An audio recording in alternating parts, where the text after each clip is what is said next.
ne sais pas si Arnaud est encore avec nous en visio. Je sais qu'il doit aller traire ses vaches, mais avant de commencer mon rapport moral, moi je voulais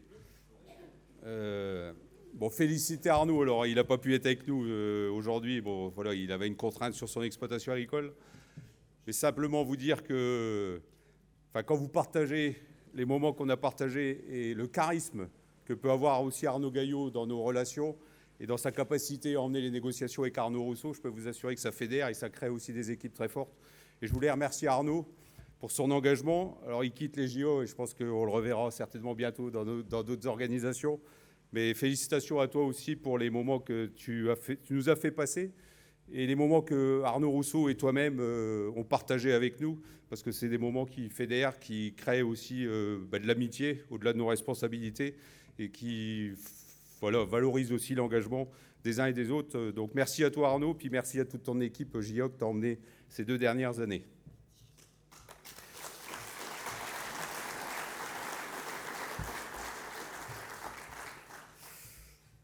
Bon, les présentations vont aller vite aujourd'hui. Je vais m'adresser à vous, les adhérentes et les adhérents, et je pense que c'est bien l'essentiel. J'ai vu qu'il y avait monsieur le directeur de la direction départementale des territoires. Je ne sais pas si vous êtes en droit de réserve, mais au moins vous avez écouté l'Assemblée générale, et je vous remercie d'être là. Chers adhérentes, chers adhérents, chers collaborateurs, Maximin, président de la Chambre régionale, Hervé qui était aussi là, président de la Chambre départementale. Voilà, on est tous un peu sous le choc aujourd'hui. L'annonce par le président de la République de la dissolution de l'Assemblée nationale a sonné comme un coup de tonnerre au sein de la vie politique française. Une période d'incertitude s'ouvre à nous et il va falloir une nouvelle fois nous adapter à ce nouveau contexte. Après la crise du Covid, les conséquences de la guerre en Ukraine, les perturbations des marchés et désormais une crise politique en France. Les chefs d'entreprise que nous sommes, toutes filières industrielles confondues, mais également l'agriculture et l'agroalimentaire, sont impactés. Oui, la France est sur cale et à l'arrêt jusqu'au 18 juillet, date pour la première session extraordinaire de l'Assemblée nationale. Alors que l'on devait parler d'Europe, au lendemain des élections européennes, on parle de la France. Et pourtant, la France a affaibli ses positions au sein du futur Parlement qui garde malgré tout une certaine stabilité. Dans ce moment particulier de la vie politique française, notre syndicalisme, qui est apolitique, gardera son cap, celui d'accords intermédiaires qui représentent les agricultrices et les agriculteurs pour défendre notre métier, votre métier, nos valeurs et notre dignité. Ni défiance, ni complaisance. Quel que soit le gouvernement, notre raison d'être et notre engagement est de promouvoir les intérêts de tous les paysans de France. Les agriculteurs attendent de la FDSE de la Marne qu'elle continue à les défendre, les représenter, les accompagner auprès des pouvoirs publics et ainsi trouver des solutions aux préoccupations de terrain. Ils n'attendent pas des positions sur les choix électoraux, ils attendent de l'efficacité et des solutions. Notre mobilisation syndicale exceptionnelle dans la Marne et dans tous les départements de France ces derniers mois en est la parfaite illustration. Merci Laurent, merci Théo, d'avoir retracé tout le travail accompli par nos adhérents lors de cette table ronde. Dans le respect des biens et des personnes, nous avons réussi collectivement à créer un moment d'émotion exceptionnel où médias et citoyens ont mesuré les enjeux de préserver notre souveraineté alimentaire et la dignité des femmes et des hommes qui y contribuent. Nous sommes déterminés à faire cesser le déclin de l'agriculture française, déterminés à relever les défis qui sont devant nous, déterminés à redonner à nos productions animales et végétales leur juste place en Europe, dans nos territoires, dans nos assiettes.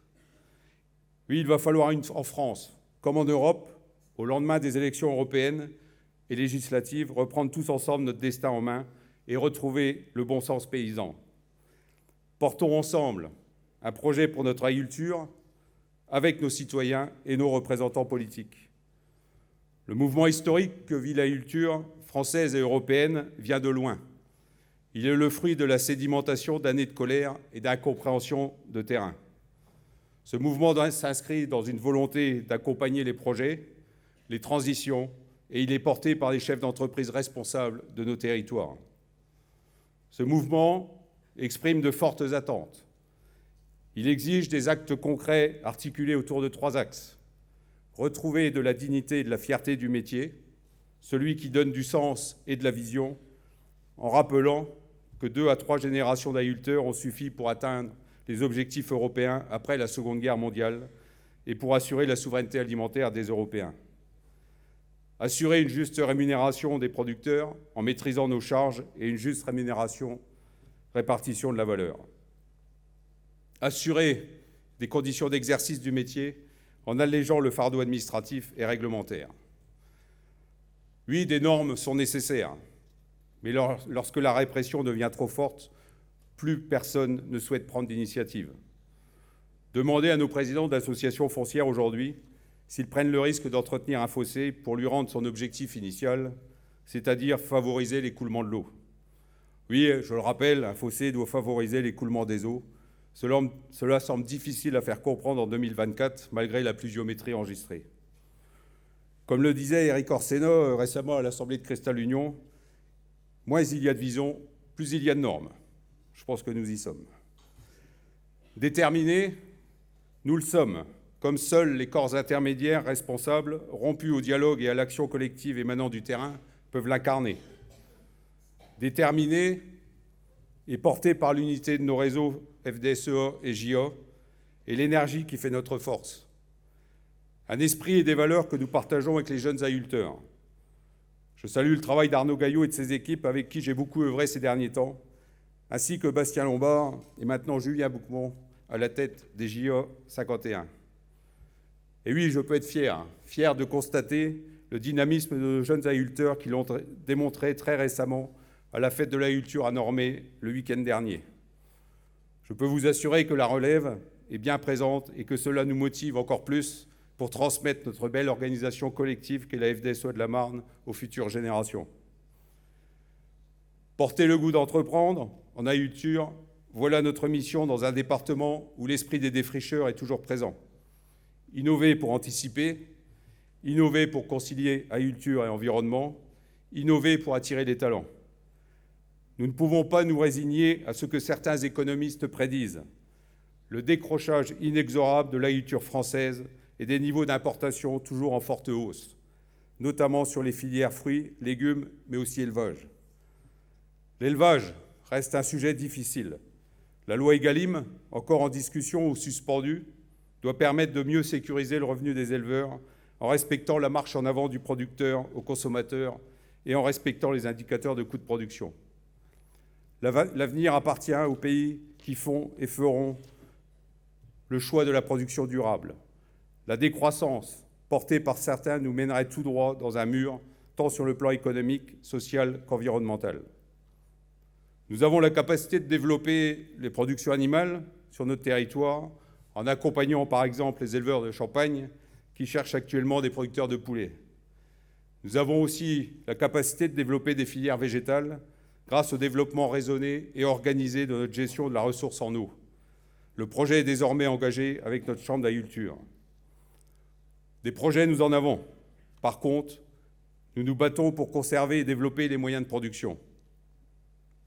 Pour cela, nous avons besoin d'une vision, d'un cadre réglementaire, normatif, qui redonne cette capacité à entreprendre tout en respectant notre environnement, mais surtout de ne pas décourager les porteurs de projets.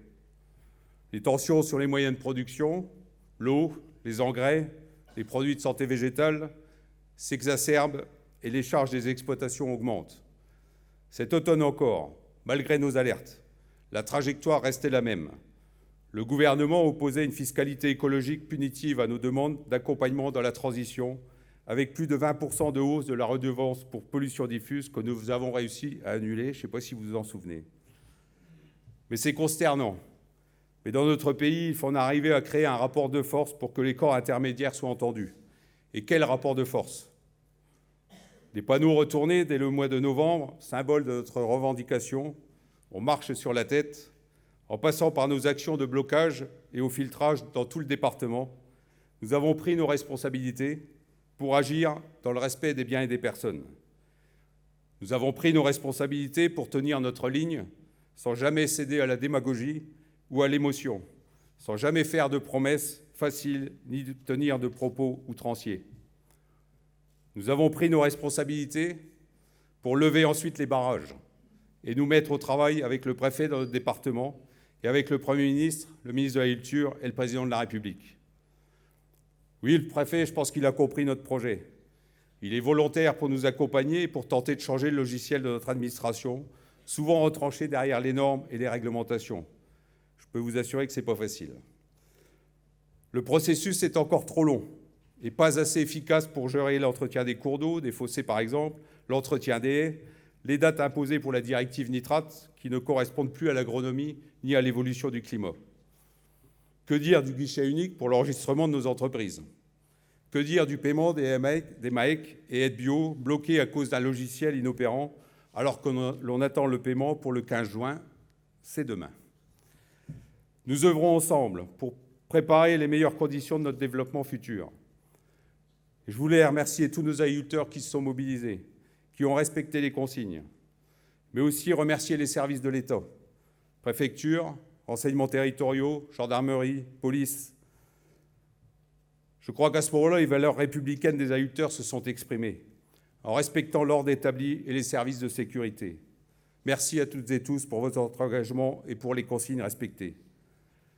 Nous ne sommes pas les soulèvements de la terre.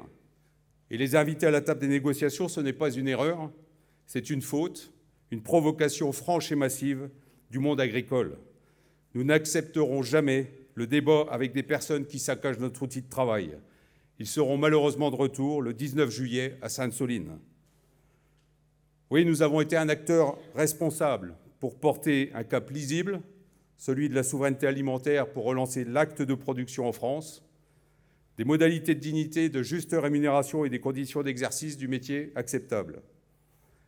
Un calendrier strict pour que chaque mesure et engagement du gouvernement soit compris, concret et adapté en actes dans nos cours de ferme.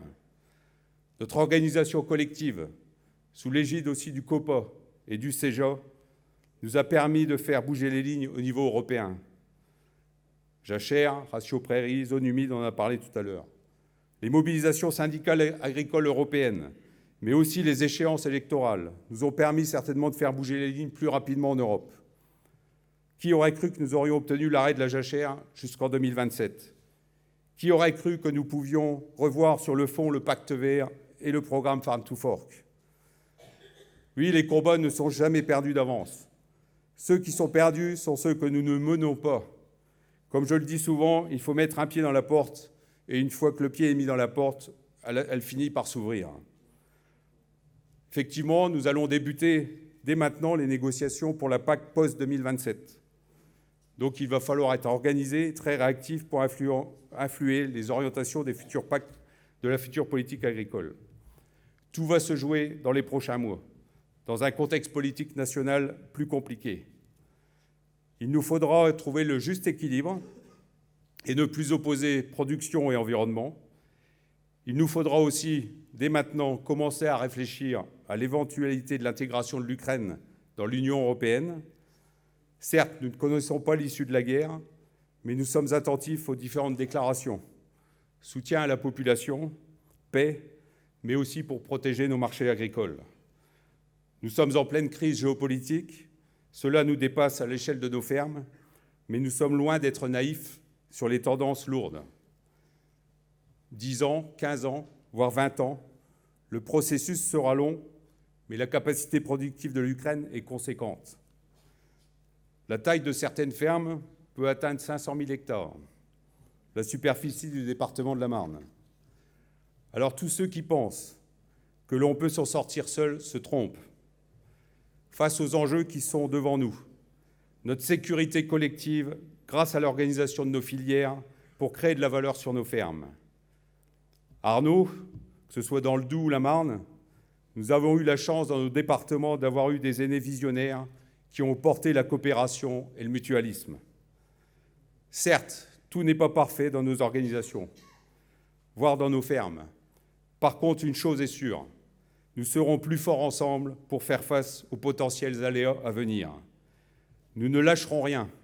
Les promesses politiques ne nous suffisent pas. Il faut des actes. C'est le même combat que nous avons eu pour faire respecter la mise en application dès 2026 d'une loi votée à l'unanimité le 1er décembre 2023 sur le calcul des retraites agricoles. Alors, quid de cette décision, effectivement, suite à la dissolution de l'Assemblée? J'espère qu'elle va tenir. Notre projet de souveraineté alimentaire durable impose de réhabiliter l'acte de production.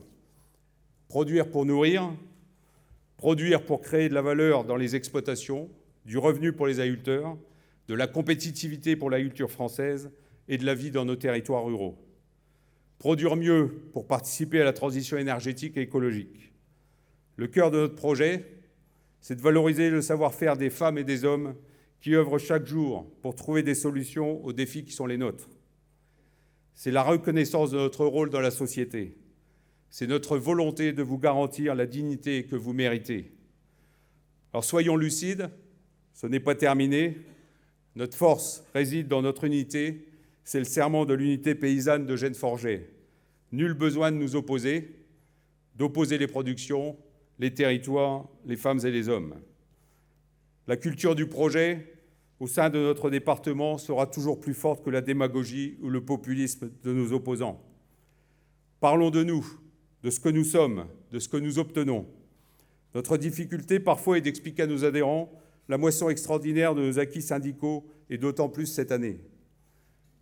Je ne reviendrai pas plus en détail sur tout ce que nous avons obtenu, ce qui est très bien expliqué dans le rapport d'activité que vous avez tous pris à l'entrée. Une chose est sûre, c'est par l'échange et les rencontres terrain que nous allons présenter tout le travail que nous avons et que vous avez accompli. Si cette année, nous connaissons une augmentation du nombre de rentrées de cotisations syndicales, ce n'est pas le fruit du hasard. C'est une juste récompense du travail de nos élus communaux, cantonaux, d'arrondissement, du conseil d'administration et de l'équipe syndicale. Et je tiens solennellement à les remercier à ce moment. Dans un contexte où l'ensemble des syndicats de salariés représentent tout confondu 7% de leur effectif, nous ne pouvons pas nous réjouir de dépasser 50% d'adhésion. Certes, on en veut toujours plus, mais c'est déjà bien. Peu de professions ont cette capacité de mobilisation aujourd'hui telle que nous l'avons eue. Alors ce projet, qui va être commun, c'est celui que nous construisons avec les jeunes agriculteurs et le syndicat général des vignerons. Les aînés, les propriétaires, les organisations agricoles pour accompagner les agriculteurs et les viticulteurs dans le cadre de futures échéances aux élections aux chambres d'agriculture qui se dérouleront en janvier 2025. J'en profite pour remercier Hervé Sanchez et Maximin Charpentier pour le travail réalisé ces 6 dernières années au sein de leurs chambres départementales et régionales. Le combat sera difficile et rude, et nous allons devoir mouiller le maillot pour que notre équipe gagne le match. Nous aurons besoin de vous et votre relais pour réussir ensemble et pour faire voter. Les élections aux chambres d'agriculture sont parfois loin des préoccupations des cours de ferme des agriculteurs.